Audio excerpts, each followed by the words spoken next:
The conference room felt smaller than usual that Tuesday morning.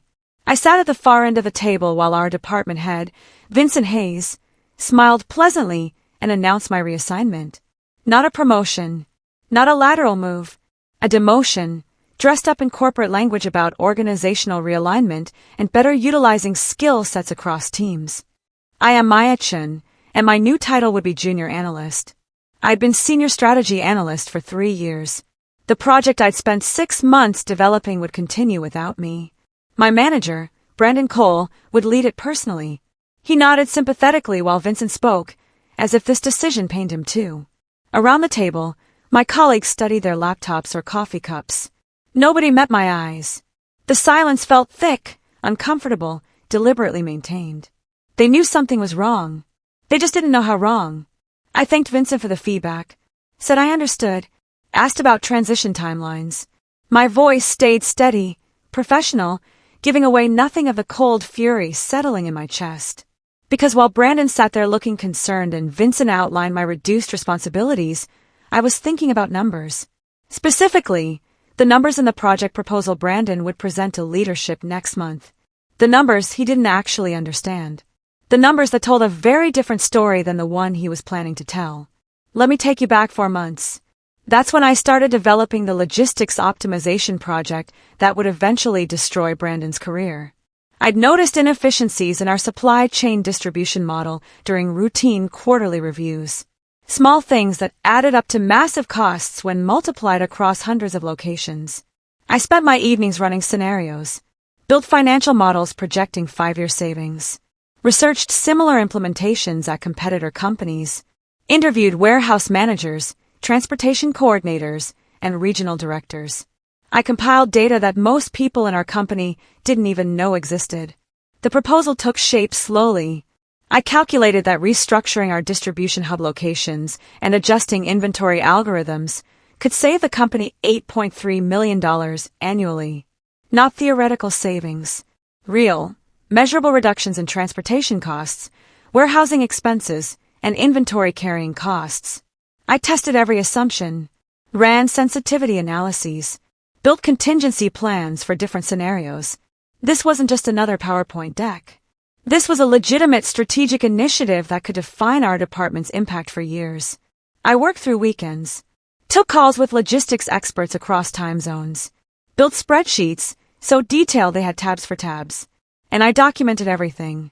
Every source, every calculation, every assumption, every revision. I thought I was building a career-defining proposal. Actually, I was building evidence. Brandon Cole had been my manager for 18 months. He transferred from marketing with limited operational experience but exceptional political instincts. He was 42, well-dressed, confident in meetings, and skilled at saying the right things to the right people at the right times.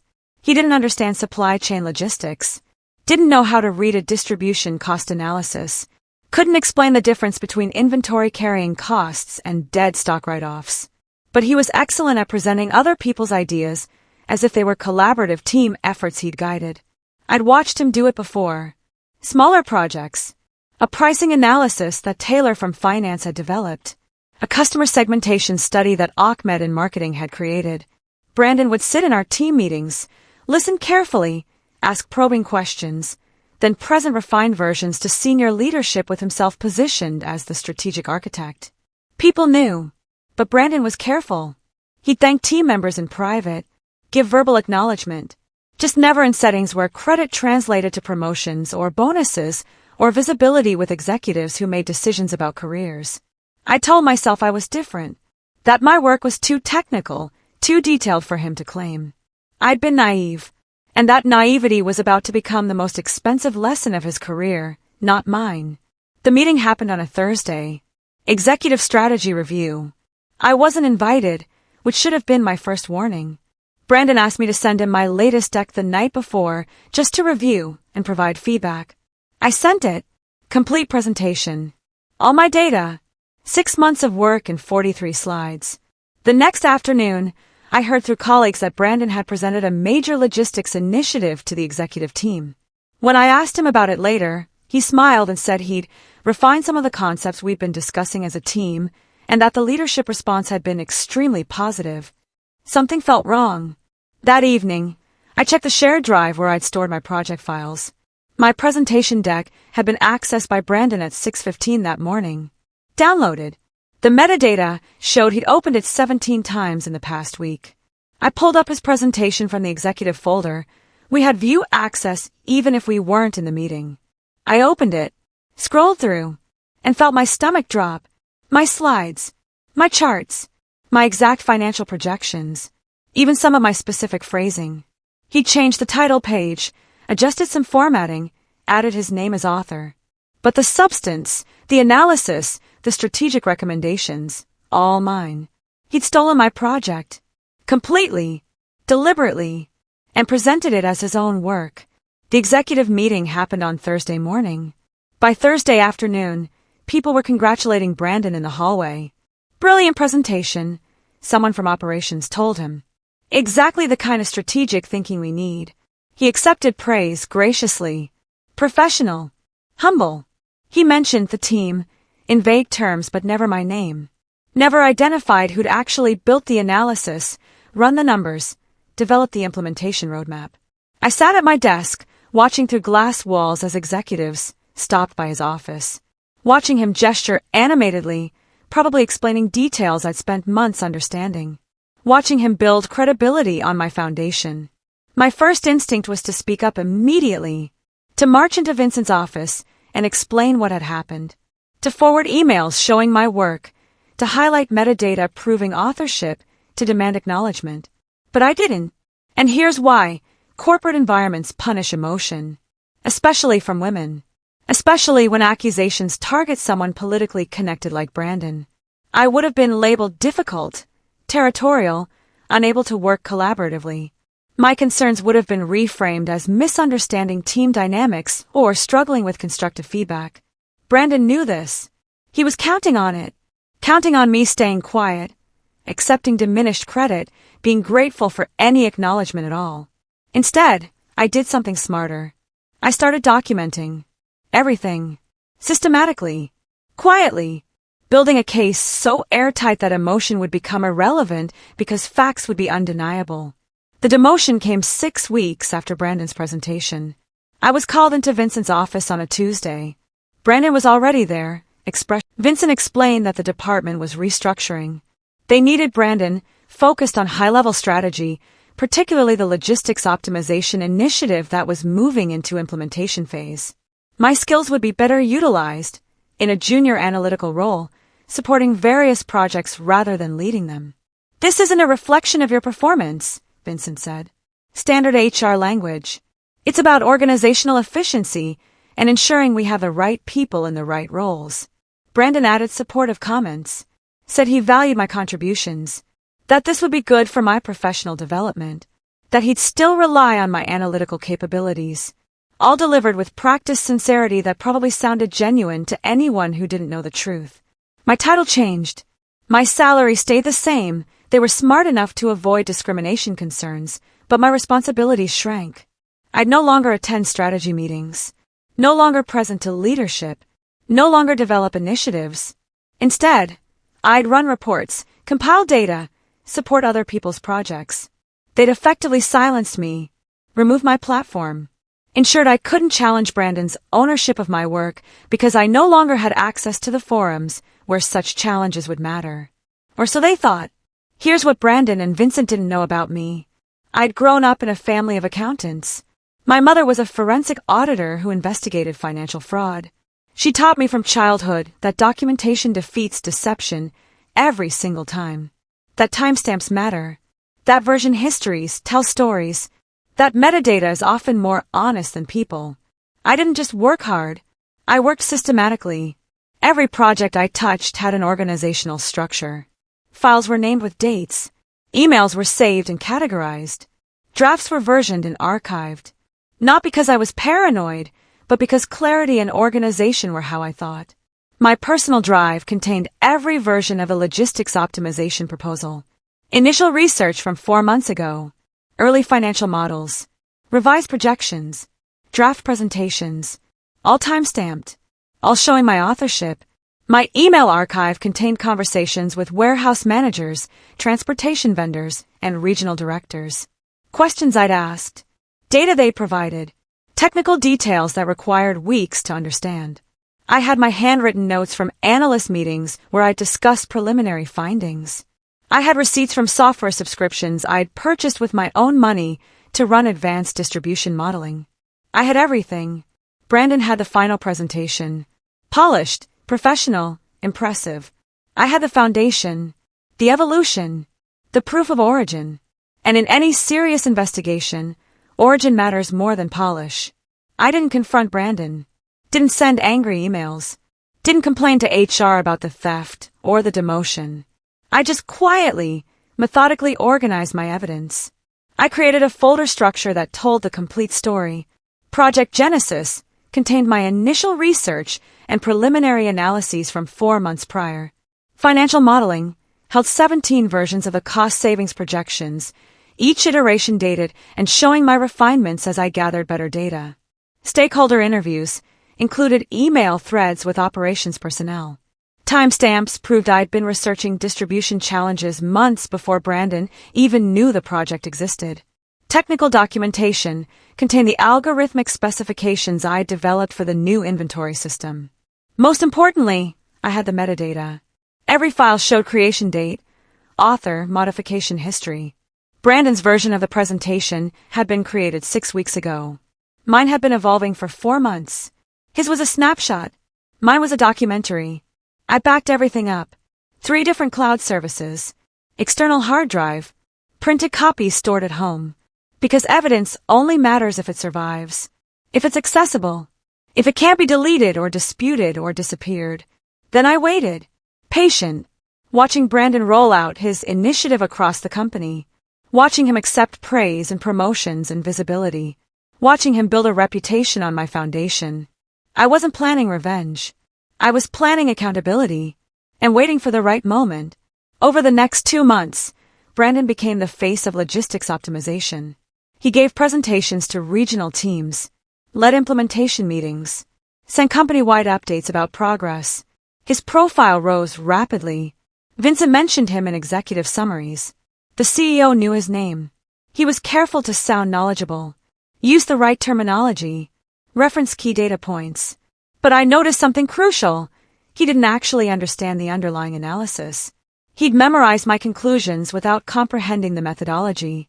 In a meeting with operations directors, someone asked about the assumptions behind our inventory carrying cost projections.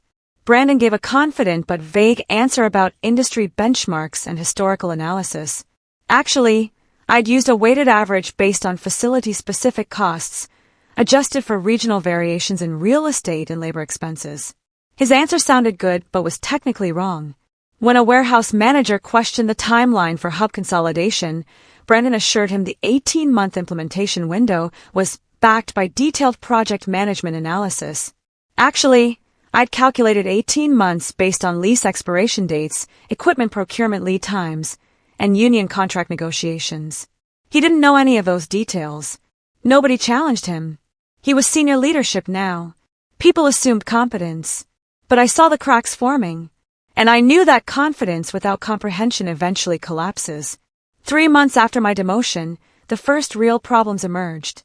A regional director sent a concerned email about cost projections that weren't materializing as expected.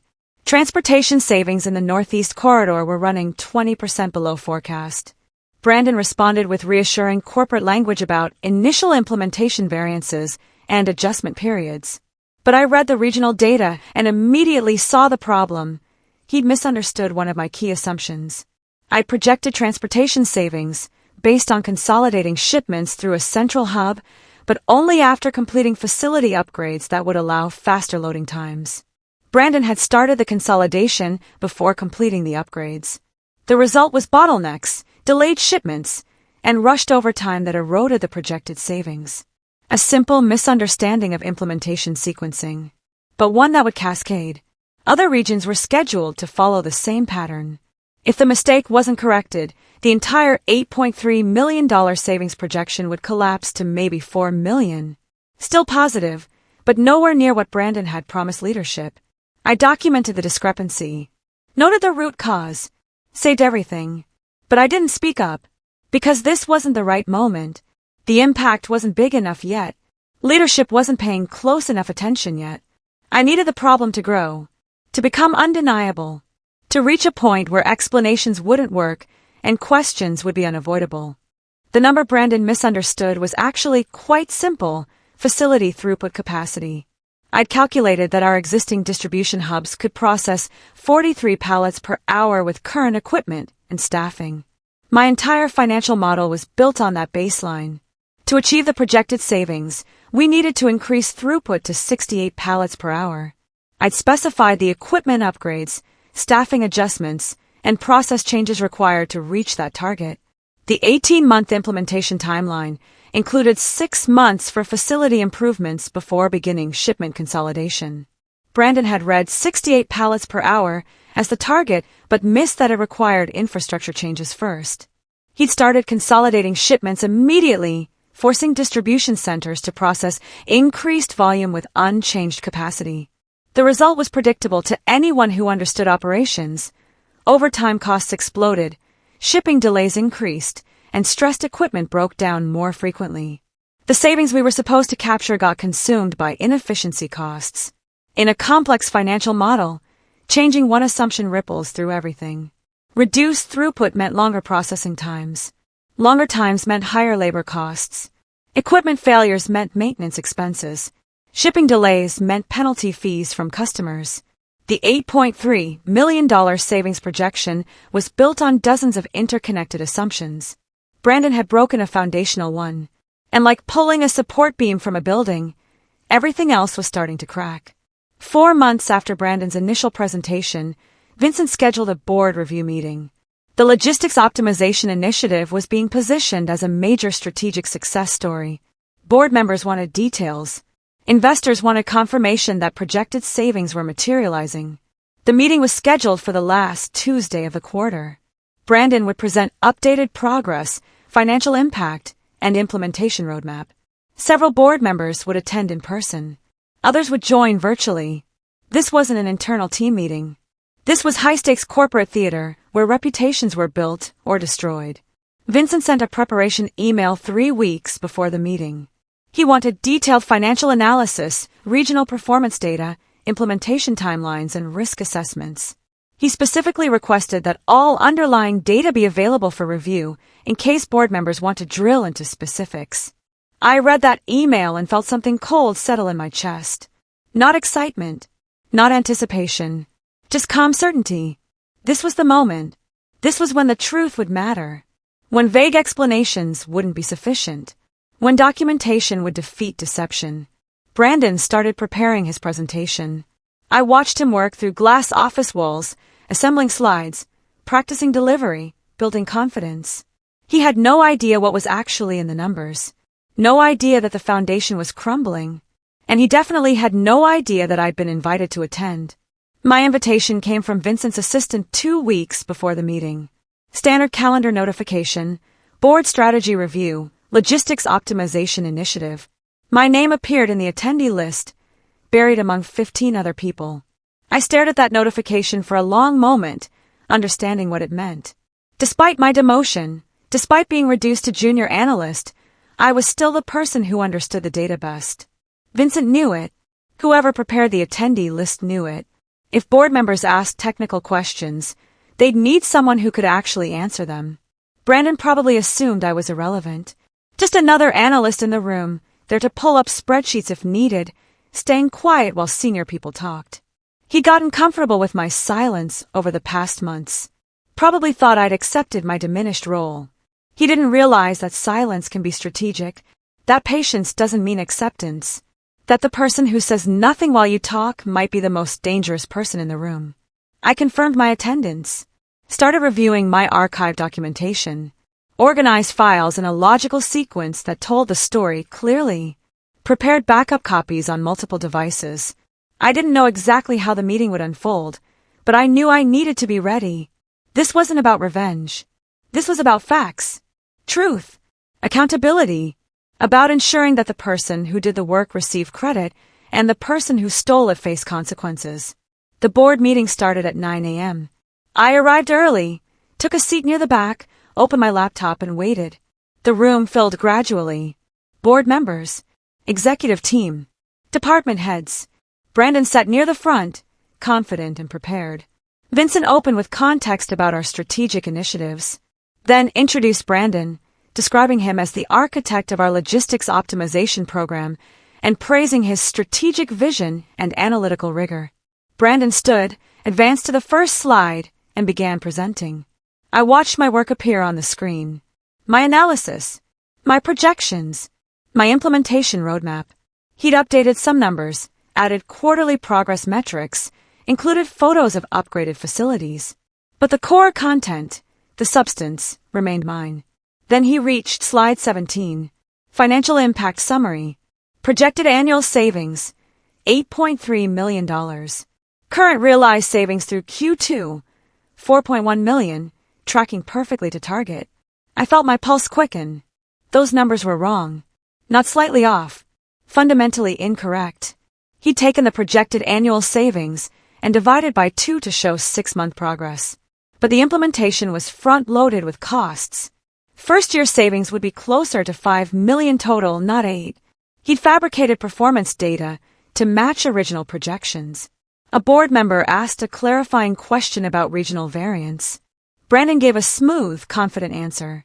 Another question about timeline risks. Another polished response. He was performing well. Too well. Then I heard the question I'd been waiting for. Can we pull up the underlying data? I'd like to understand the facility throughput assumptions. The question came from Patricia Winters, a board member with an operations background. She wasn't asking aggressively. Just wanted to understand the technical foundation supporting Brandon's impressive numbers. Brandon maintained his confident expression, but I saw something flicker across his face. Brief uncertainty, quickly masked. Absolutely, he said. The analysis is quite detailed. Let me find the relevant spreadsheet. He clicked through folders on the shared drive, opened a financial model. The one I'd built 4 months ago. The one he'd copied but never actually understood. Patricia leaned forward, studying the projection on screen. Can you walk us through the throughput calculation? I'm seeing 43 pallets per hour as baseline, 68 as target. That's a significant increase. What's driving that improvement? Brandon started explaining. Equipment upgrades, process optimization, staffing efficiency. All correct, in a general sense. All things I'd written in the proposal. But he was describing what, not how. Patricia pressed further. And you've completed the equipment upgrades in all facilities? We're implementing in phases, Brandon said, based on the regional rollout schedule. But the throughput improvements, those are dependent on equipment upgrades being completed first, correct? Silence. Just for a second. But in that second, everyone in the room felt it. The hesitation. The gap between confident presentation and actual understanding. The implementation is sequenced for optimal efficiency, Brandon said. Smooth. Professional. Meaningless. I raised my hand. Calm. Polite. May I clarify? Every face in the room turned toward me. I saw Vincent's surprise, Brandon's confusion, Patricia's interest. The moment felt suspended, balanced on the edge of something irreversible. The throughput improvement requires facility upgrades to be completed before shipment consolidation begins, I said clearly. That's a critical sequencing dependency. The original analysis specified 6 months for infrastructure improvements before operational changes. If we've started consolidation without completing upgrades, we're processing increased volume at baseline capacity, which creates bottlenecks. Patricia nodded slowly. And have we completed the infrastructure upgrades? I looked at Brandon, gave him a chance to answer. He stared back, realizing something had shifted but not understanding what or how. The Northeast Corridor began consolidation 8 weeks ago, I said. Infrastructure upgrades in that region are currently 40% complete, which is why transportation savings there are running 20% below projection. We're capturing some efficiency gains but losing them to overtime costs and equipment strain. I opened my laptop, pulled up the regional performance data. Real numbers, not the fabricated projections Brandon had presented. This shows actual Q2 performance by region. Only facilities that completed infrastructure upgrades first are hitting target savings. Everywhere else is underperforming because sequencing wasn't followed. The room went very, very quiet. Patricia studied the numbers. Other board members leaned in. Vincent's expression shifted from confusion to concern. Who developed the original implementation sequence? Patricia asked. The question hung in the air. Dangerous. Unavoidable. Brandon tried to recover. The project was developed collaboratively. Multiple team members contributed analysis and I'm asking specifically who determined that infrastructure upgrades needed to precede operational changes, Patricia interrupted. Not hostile, just precise, because that's clearly a critical assumption and it seems to have been misunderstood during implementation. Brandon started explaining something about team processes and consultative approaches. His confident presentation style was intact, but the substance was evaporating. He was using more words to say less, filling space with corporate language that meant nothing. A CFO-type board member spoke up. I'm looking at the financial projections here. These Q2 savings numbers, are these actual or estimated? Brandon hesitated. They're based on the implementation progress and projected run rate. So estimated? Projected based on? Are they actual realized savings or not? The full savings materialize once implementation completes, so we're using a run rate methodology too. That's not what you showed us on slide 17, the CFO said flatly. You presented $4.1 million as realized savings. That implied actual, not projected. Brandon's face was changing, the confidence cracking, the polish fading. He was still talking, still trying to explain, but his credibility was dissolving in real time. Everyone in the room could see it, the gap between what he was claiming and what he actually knew. Patricia turned to me. Do you have the original analysis documentation? Yes, I said. Complete files. Would you like me to share them? I pulled up my organized folder structure, projected it on the main screen, replacing Brandon's presentation. The room saw my file names, my dates, my systematic documentation of 4 months of work. This is a Project Genesis folder, I said calmly. Initial research from 7 months ago. These files show the preliminary analysis that identified the optimization opportunity. I opened several documents, all time-stamped, all showing my authorship. This is the financial modeling folder. 17 versions of the cost savings projections, showing how the analysis evolved as I gathered better data. I pulled up the version history. Every modification date visible. Every change tracked. This is stakeholder interview documentation. Email threads with warehouse managers, transportation coordinators, and regional directors. The conversations where I learned about throughput limitations, equipment constraints, and implementation challenges. I scrolled through emails, all addressed to me, all requesting technical information I'd needed to build the model. And this is the implementation sequencing logic. I opened my detailed project plan, the one that explicitly stated infrastructure upgrades must precede consolidation. The one that explained why. The one that Brandon had either never read or never understood. Patricia studied the screen. When was this documentation created? The project began 7 months ago. The final proposal was completed 4 months ago. The presentation that Brandon delivered to executive leadership 6 months ago was built from this analysis. She looked at Brandon, then at Vincent, and the current implementation problems stem from not following the sequencing. Yes, I said simply. Vincent stepped in, trying to regain control of a situation that was rapidly escaping his management.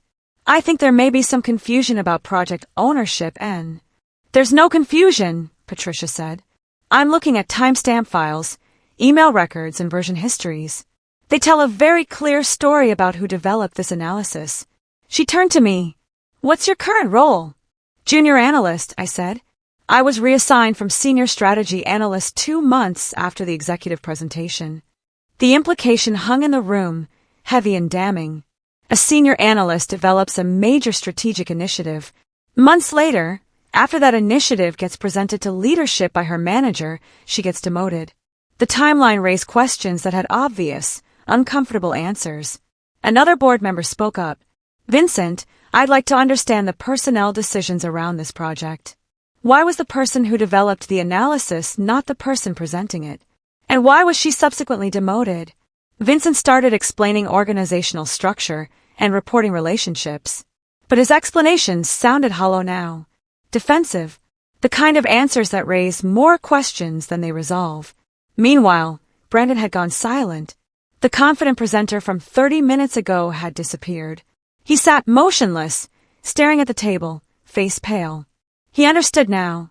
Understood that every smooth answer he'd given was being compared against technical documentation he didn't have.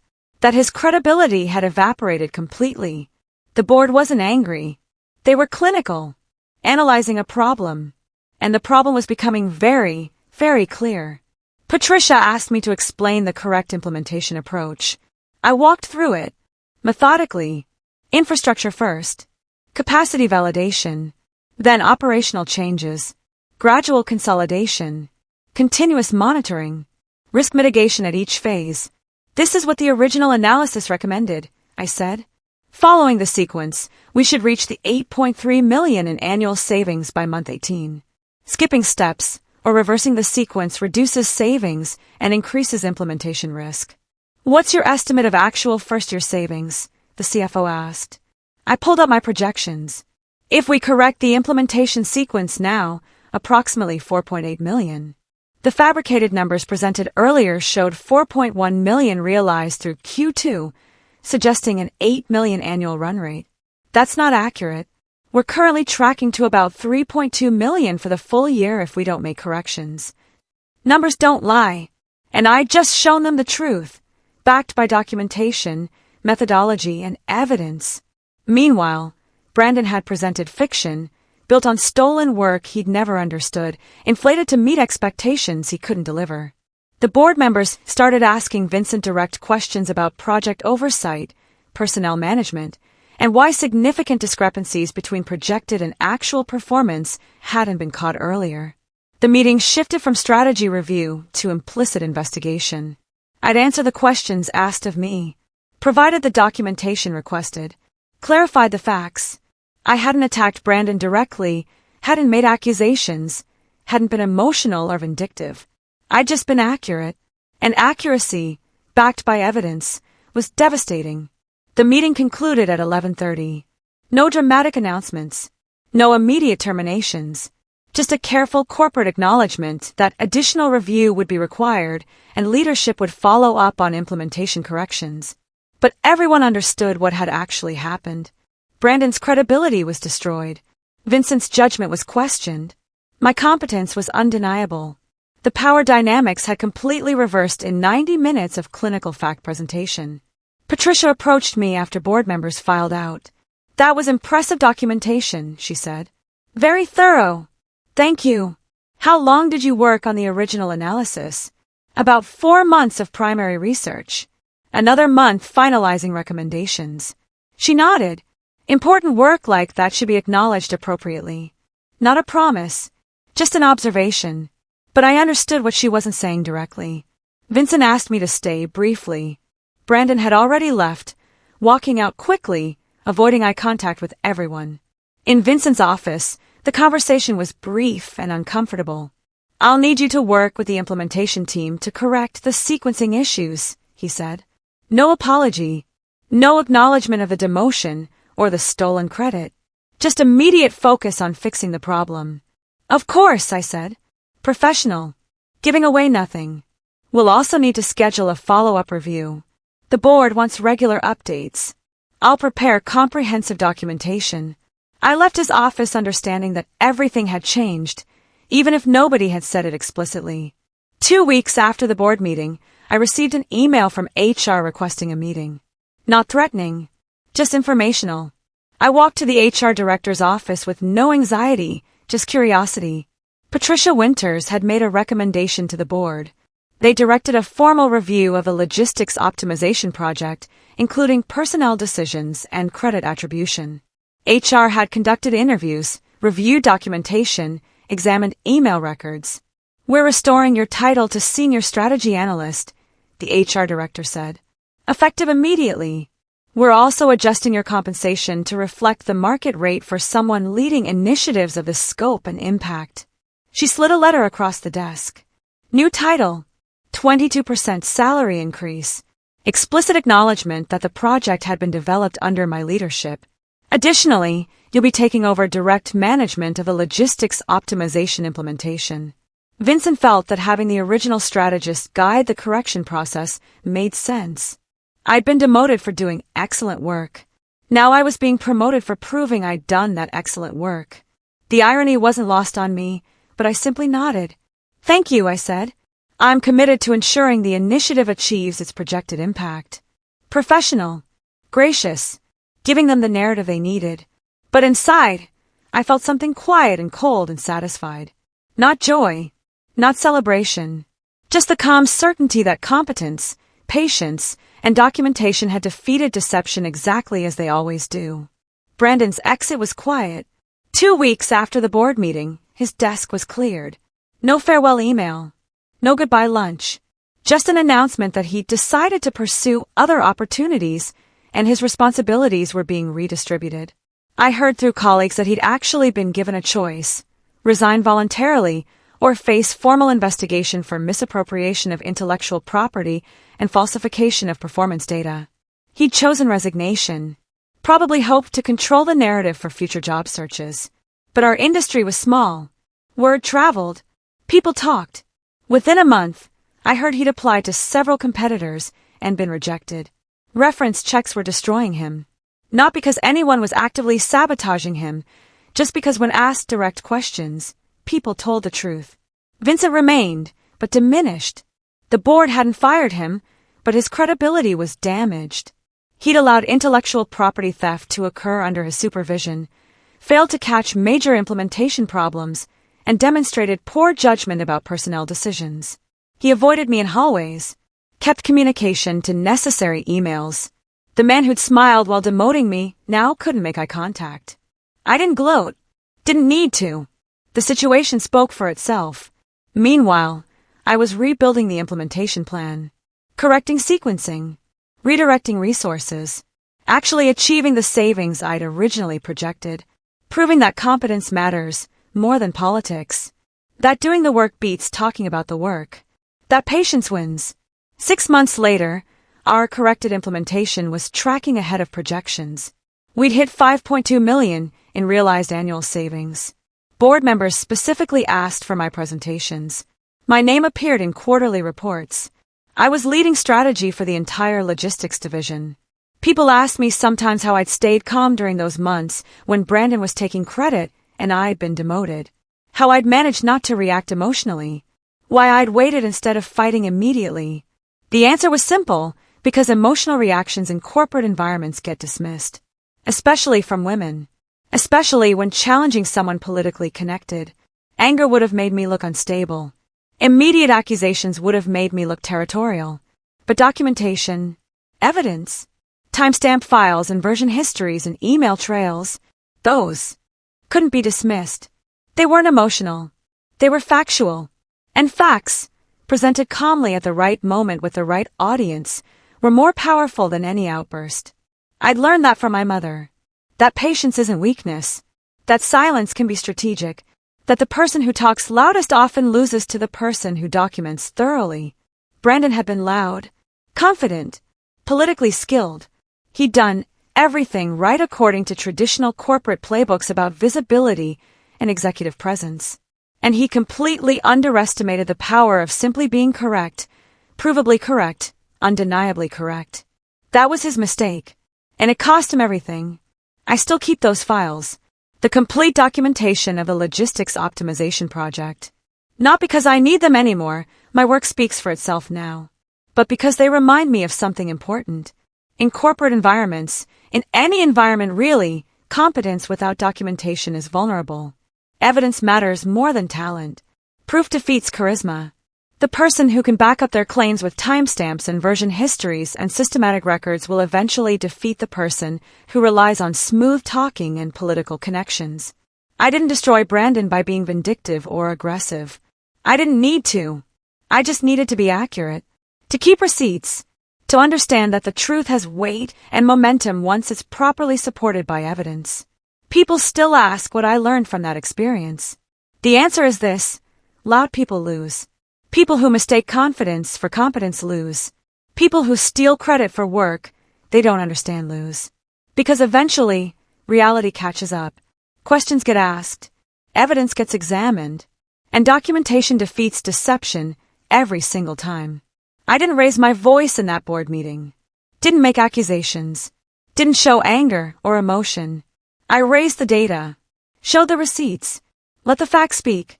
And facts, when properly documented and strategically revealed, speak louder than anything else. That's the lesson Brandon learned too late. That's the lesson anyone who underestimates the quiet, competent person in the room will eventually learn. I just hope they document it properly when they do.